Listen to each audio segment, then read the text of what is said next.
kaloka. So, ayan nga. So, mapapansin niyo, ang tagal natin hindi nakapag-vlog. Kasi nga, busy. Kasi nagbakasyon. Tapos, hindi ko na asikaso yung vlog. Tapos, so, ayan. Magbablog na tayo. So, kung bago lang kayo sa channel ko, mag-subscribe na kayo. So, eto, mag-subscribe na kayo. So, alam nyo ba kung ilang pa yung subscribers natin? So, 70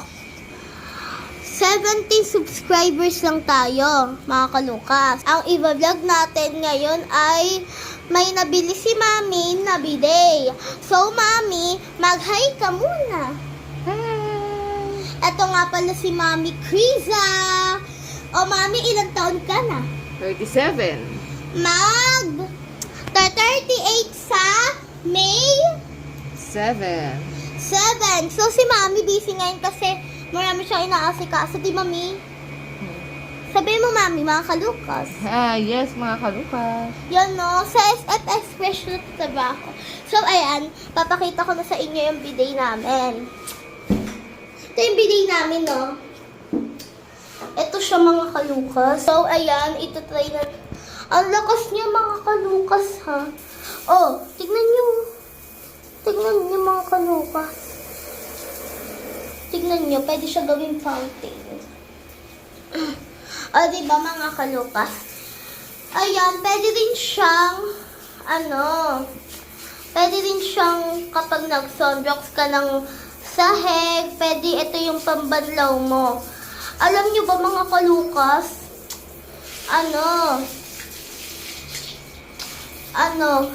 Ito yung, niya, pambukas. Tapos, ito yung pinaka, niya. Di ko alam kung ano tawag dito. Tapos, ito yung, niya, sabitan. Tapos, ayan, kasi, kakalinis ko lang ng, ng katawan. Ayan nga, guys, may mga dumi. So, ayan, linisin natin siya. Yan, linisin natin. Tataboy natin dito sa may butas. Yun yung may butas, guys. Taboy. Yan, nashoot na, guys. Nashoot na.